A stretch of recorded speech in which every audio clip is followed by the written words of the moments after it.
Kita disunahkan, Rasulullah mengajarkan pagi-pagi itu makan buah, bukan.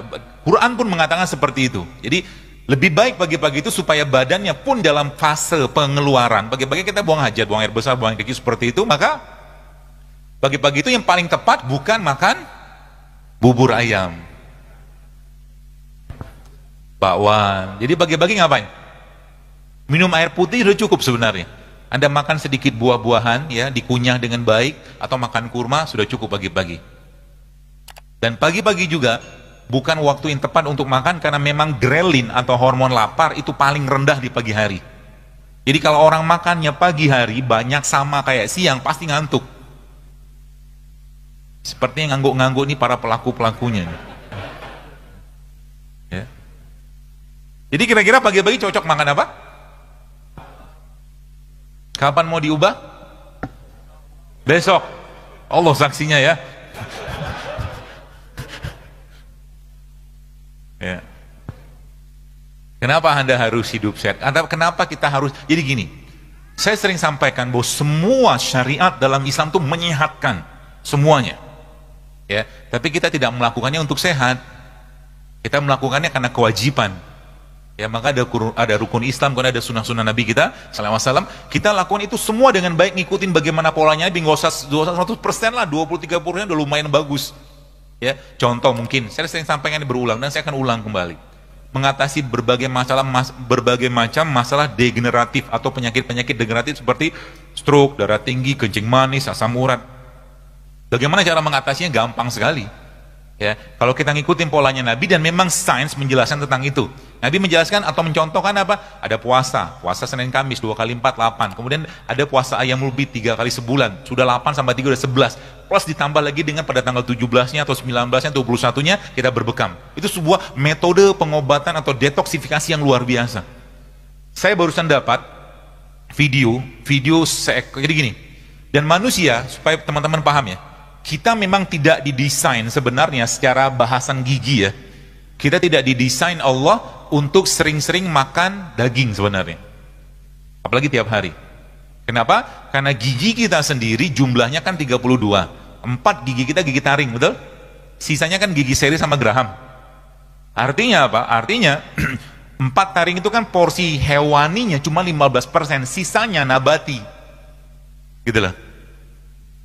Kecuali memang giginya taring semua seperti singa. Tapi singa, tadi video yang saya dapat, ternyata singa itu dalam 1 kali setahun Allah ilhamkan kepada mereka untuk makan rumput. Ada videonya. Itu sebabnya kalau teman-teman kita sakit, biasanya kita kirim apa? Atau kita bawain apa? Buah kan? Ada Anda bawa bakso, mie ayam, apa gitu, nggak ada kan? Pesannya apa? Pesannya, waktu ente lagi sehat, makan ini barang. Ya, supaya badannya tetap fit. Ya, badannya tetap fit. Masa depan kesehatan kita, teman sekalian, akan ditentukan 5-10 tahun ke depan dari apa yang kita makan hari ini. Banyak lagi, tapi salah satunya itu. Ya, maka perhatikanlah, falyanzuril insana ila ta'amih, kata Allah.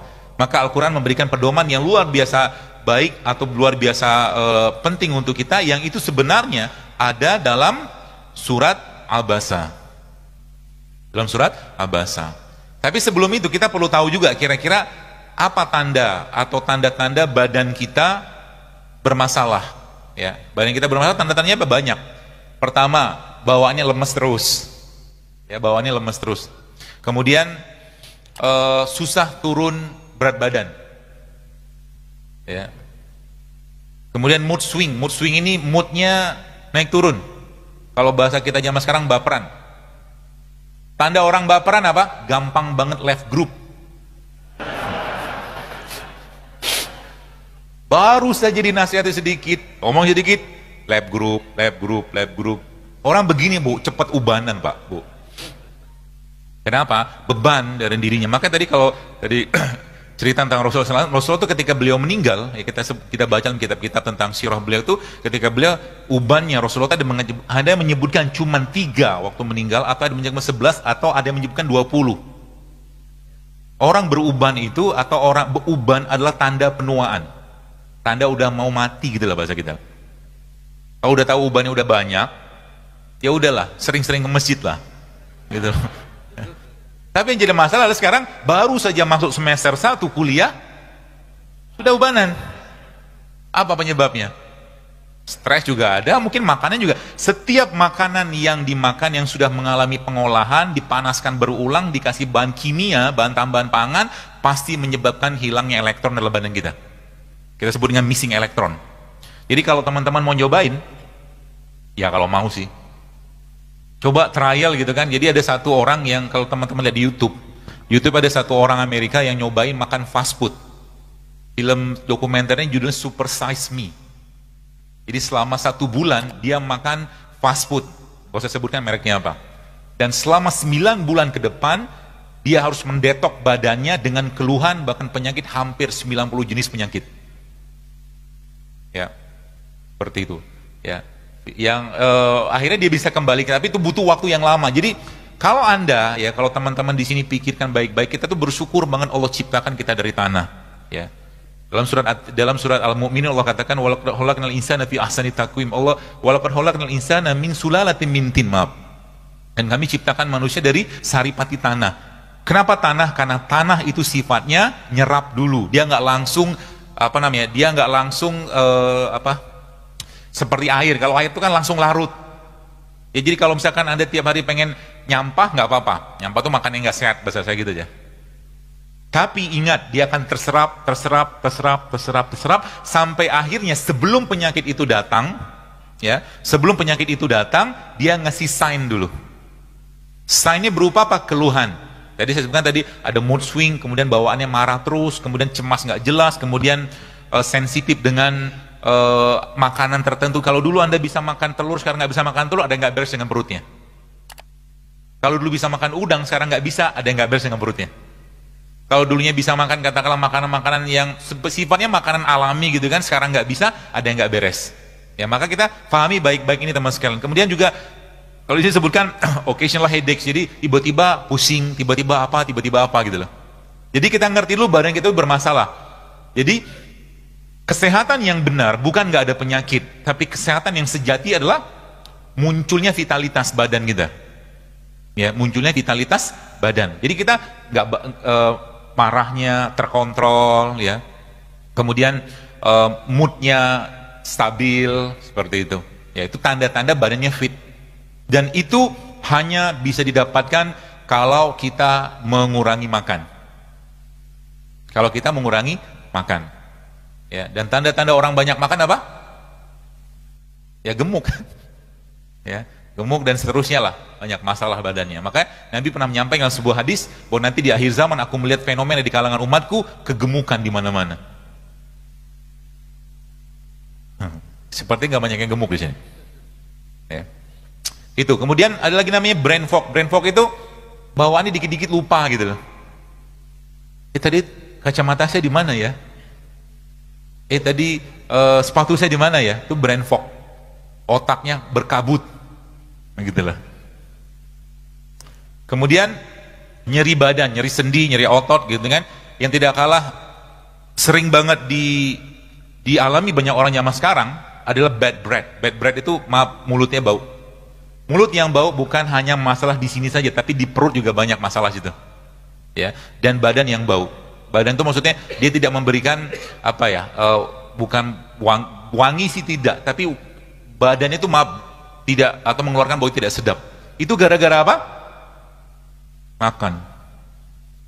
Nanti teman-teman coba deh. Coba dalam 1 minggu itu, setelah 1 minggu deh 3 hari aja. Porsi makan Anda lebih banyak sayur sama buah. Nanti bau badannya mulai hilang perlahan. Ya, bau badan dan nanti kenapa perlu deodoran? Karena yang dimakan asam. Jadi keringat itu muncul karena asamnya badan kita. Saya juga pernah seperti Anda juga gitu loh. Maksudnya ya pakai deodoran segala macam gitu kan, apalagi dengan iklan-iklan yang luar biasa. Belum lagi cerita deodoran itu banyak sekali bahan kimia yang nggak perlu kita pakai, ya bahkan dia bisa memicu banyak masalah dalam badan kita di deodoran ya. Dan setelah saya perbaiki pola-pola makan, ternyata bau badan juga tidak muncul ya. Dan kita nggak perlu deodoran. Kalaupun perlu deodoran, bisa pakai deodoran alami. Jeruk nipis. Jeruk nipis itu bisa pakai buat deodoran. Diapain? Disemprot. Ya digosok-gosokin lah di bagian ketiak, ya maaf. Ya, itu deodoran. Ya. Asal jangan makan yang asam-asam. Contoh yang asam apa? Tepung, minyak, nasi, gula. Makanan tiap hari kan? Jengkol apalagi mah.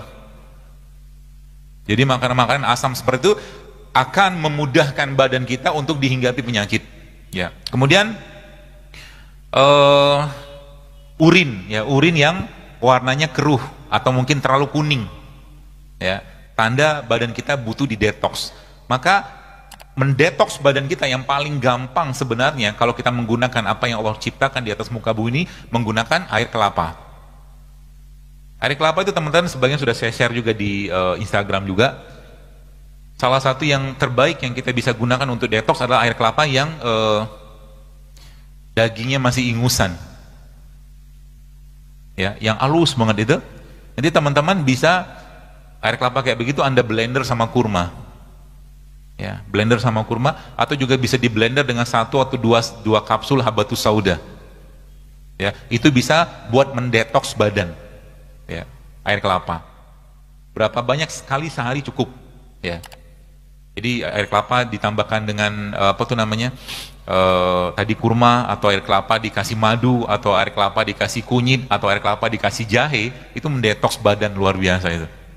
Jadi sebenarnya Islam mengajarkan pola hidup sehat ini sangat-sangat low budget. Jadi kemarin ada mahasiswa, tadi pagi Ding tanya, ya kemarin juga, bagaimana caranya karena kami mahasiswa nih, kami kan budget terbatas, bagaimana cara tetap hidup sehat? Jawaban saya puasa. Ya kan? Kan gak banyak makan duit kan? Habis itu pergi ke pasar, beli beli kunyit, beli jahe, beli serai gitu kan, beli buah sedikit, 10.000, 15.000 dia cukup. Makanya nggak perlu mahal-mahal kok untuk hidup sehat sebenarnya. Ditambah dengan kita membiasakan untuk berpuasa, ya. Dan berharap misalkan ada kondangan misalkan itu tuh, lumayan kan? Ya seperti itu. Kemudian,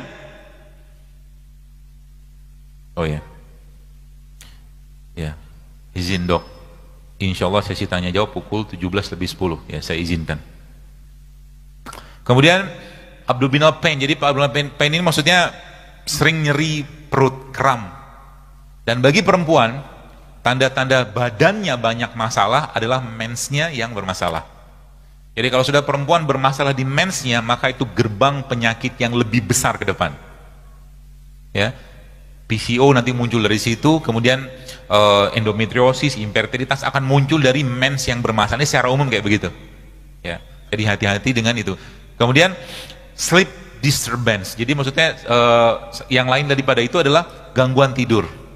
Ya, gangguan tidur.